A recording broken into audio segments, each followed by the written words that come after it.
Hi all, I'm Anshul Shah. I'm a PhD student at Johns Hopkins University. Today I'll be presenting our work on max margin contrastive learning. This is a joint work with Subrit Ra, Rama Chilappa, and Anup Cherian.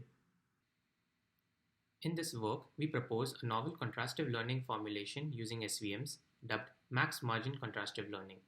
This is the first work linking SVMs to contrastive learning. We present a novel simplification of the SVM objective using the problem setup commonly used in contrastive learning. This simplification allows deriving efficient approximations for the decision hyperplane. We present experiments on standard computer vision datasets such as ImageNet 1K, ImageNet 100, STL10, CFAR 100, and UCF 101, demonstrating superior performances against state-of-the-art while requiring only smaller negative patches. Further, on a wide variety of transfer learning tasks, our pre-trained models show better generalizability than competing approaches. So we'll first start with some motivation and set stage for the problem.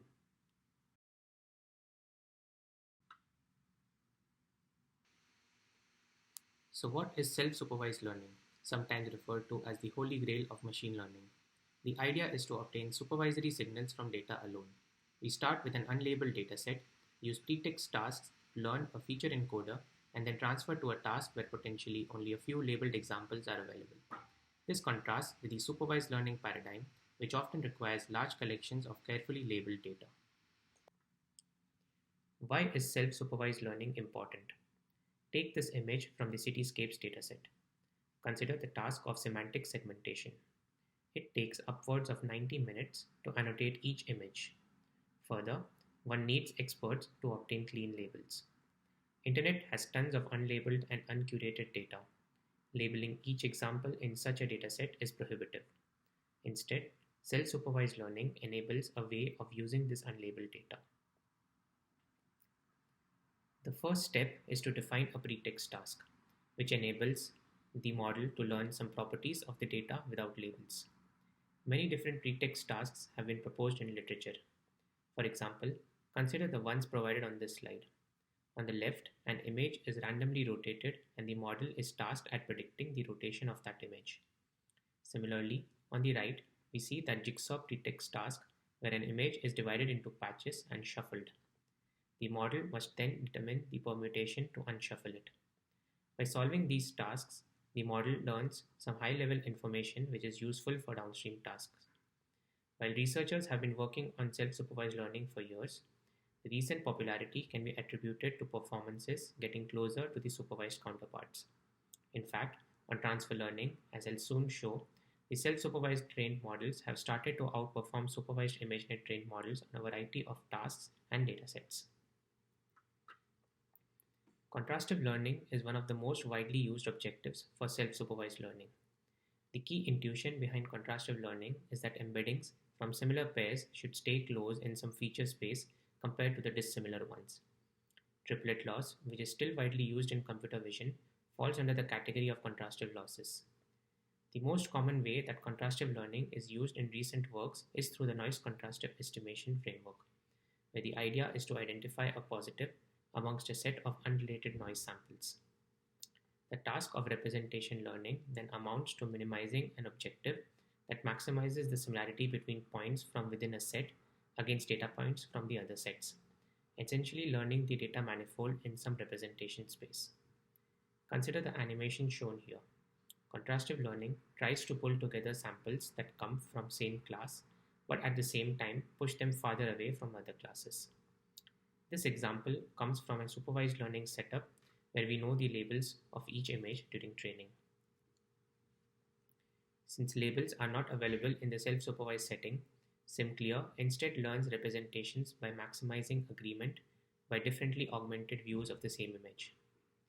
The set of augmentations includes random size resize crop, random color distortions, random Gaussian blur. These are applied in a sequential manner. The other examples in the batch are assumed to come from a different class and are chosen as negatives in the formulation. SimClear is a seminal paper in the field of self-supervised learning and shows impressive improvements in a variety of tasks. But this approach has some issues.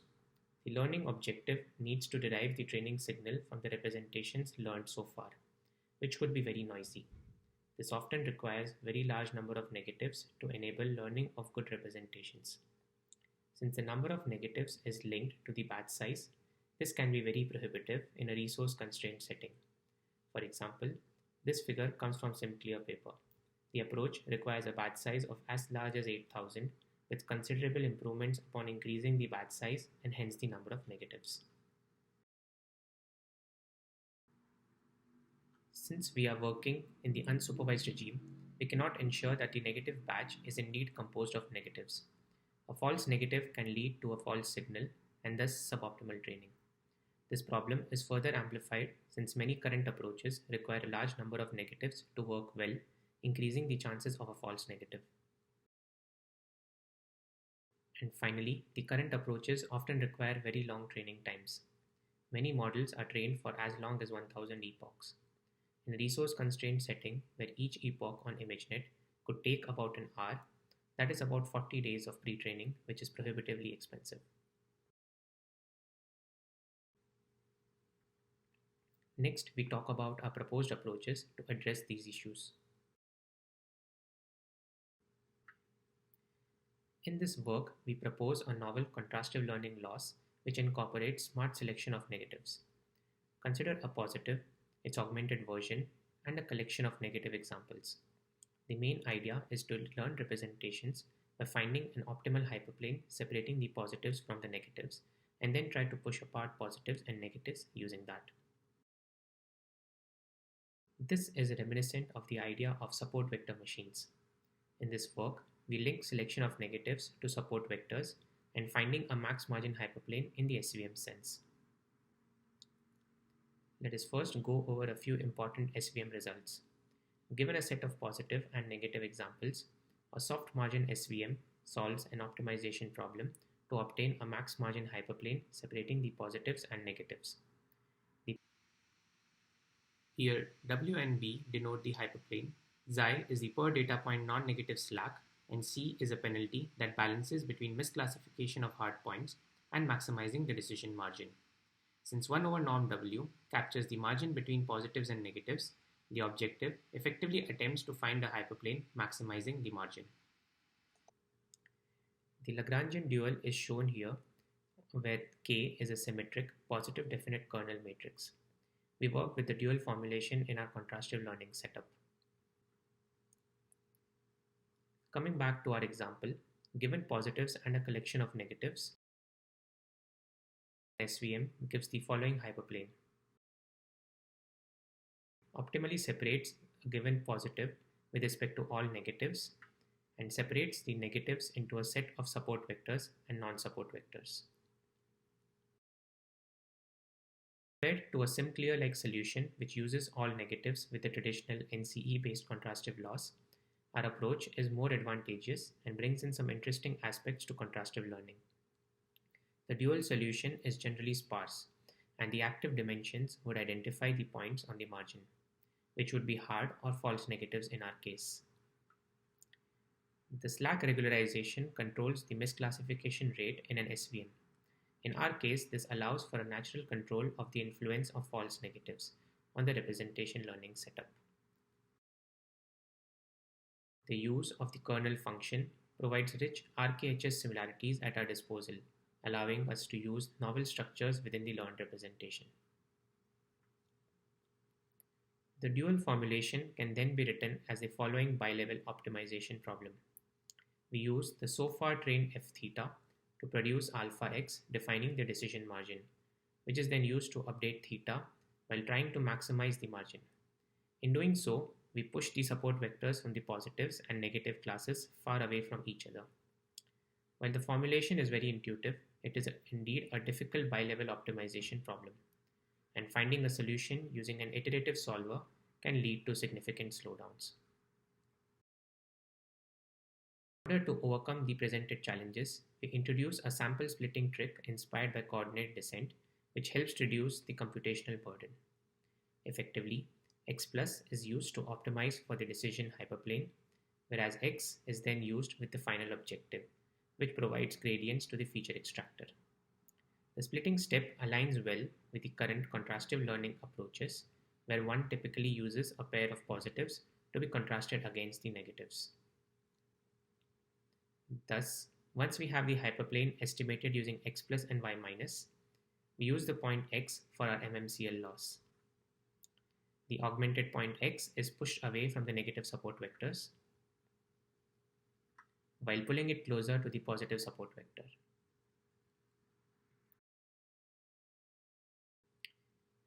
Use of the sample splitting trick allows for an efficient optimization of the SVM objective. We explored 3 different solutions to obtain the separating hyperplane. Solves the problem using the exact block coordinate minimization. This requires the use of an exact QP solver, which we found to be prohibitively expensive for standard contrastive learning pipelines. PGD variant. This involves solving the optimization problem using m-step projected gradient descent. Solves for the optimization problem using a greedy truncated least squares. We refer to this as the inverse variant since it involves a matrix inverse. The MMCL loss function optimizes for the criteria we discussed in the previous slides.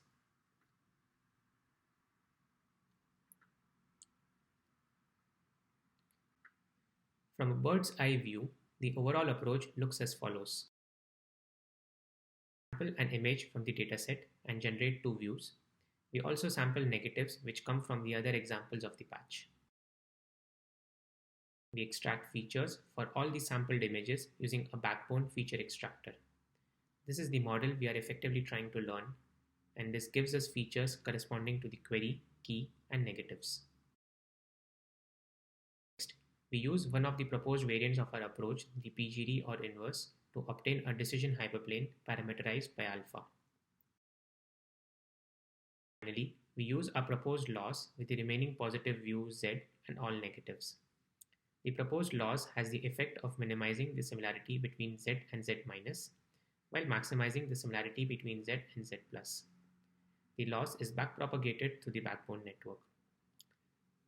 The process is repeated to eventually learn a good feature extractor f theta.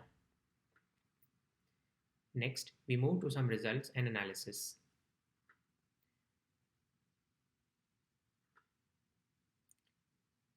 We used a SimClear-based framework for our experiments. Our approach is a plug-in replacement for the standard contrastive learning loss.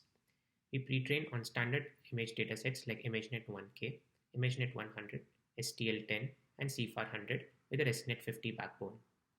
For the UCF 101 video dataset, we make use of the S3D backbone. And for the graph datasets like DD, MuTag, Reddit, and IMDb, we use a GCN-based backbone. Here are some results on transfer learning. For this experiment, we pre-trained a ResNet 50 backbone on ImageNet 1K without labels for 100 epochs. We then attach a task-specific head on top and fine-tune the entire model for the downstream task. The settings provided in the SSL transfer benchmark were used. We experiment with 11 many-shot classification datasets, 2 few-shot datasets, object detection on VOC, and surface normal estimation on NYU V2. We compare with other approaches trained for a similar number of epochs. These datasets are very diverse in their distribution, number of images, and number of classes compared to ImageNet. We consistently outperform the competing approaches on most datasets and tasks. We also outperform the supervised counterpart on a couple of datasets.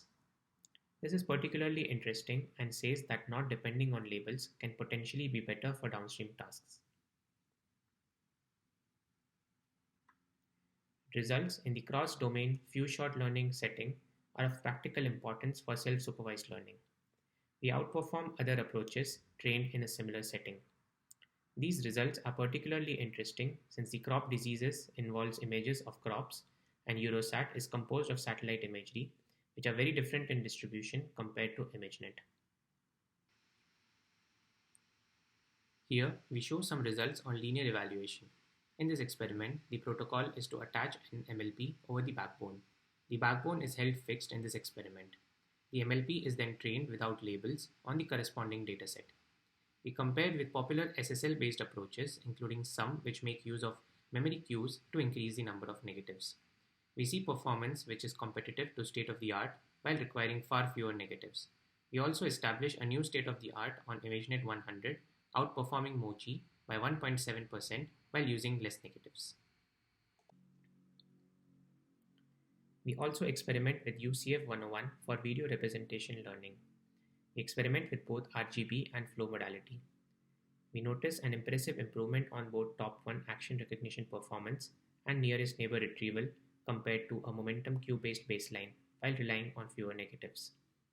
This shows that our approach is very general.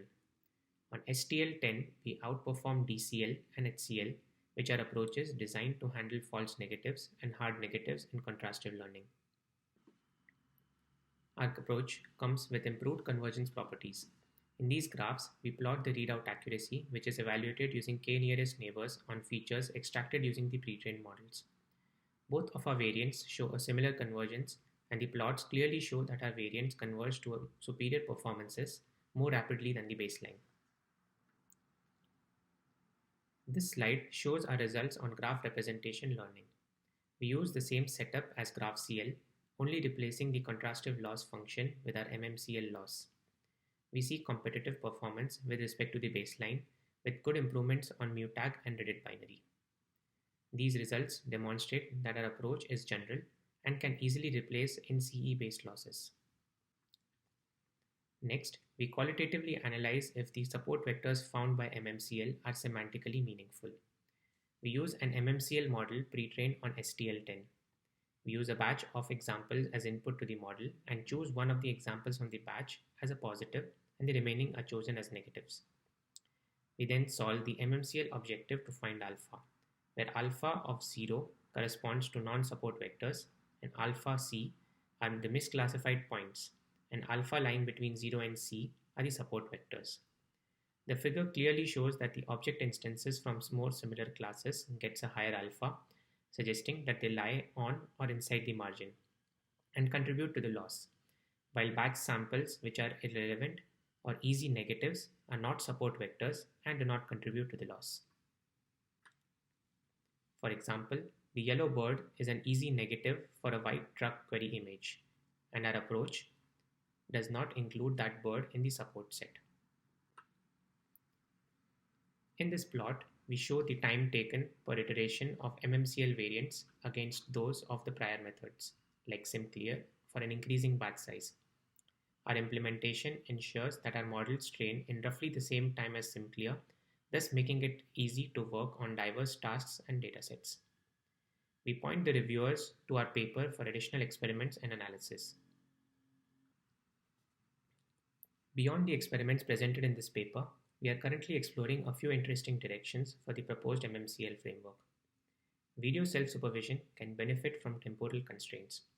We are exploring incorporating temporal constraints into the max margin formulation. We are also experimenting with applying a similar idea for non-contrastive approaches like SVAV and Dino, which have shown promising results on self-supervised learning tasks. Using multiple positives has shown to help learning. We are currently exploring modification of the loss to incorporate these multiple positives. Finally, the field is still new and most experiments are often done on curated datasets like ImageNet. Uncurated datasets can benefit a lot from such approaches, which we wish to explore in the future. In conclusion, in this work, we propose a new framework dubbed MMCL, which can be used to learn good representations for self-supervised learning. Our work is the first one linking contrastive learning to SVMs, and we learn representations by optimally separating positives and negatives through maximizing the decision margin. We show computational times similar to SimClear with a much faster convergence. Experiments on transfer learning and self-supervision on videos and graphs show the benefit of our approach. Thanks for your interest in our work. Please refer to the paper for additional details.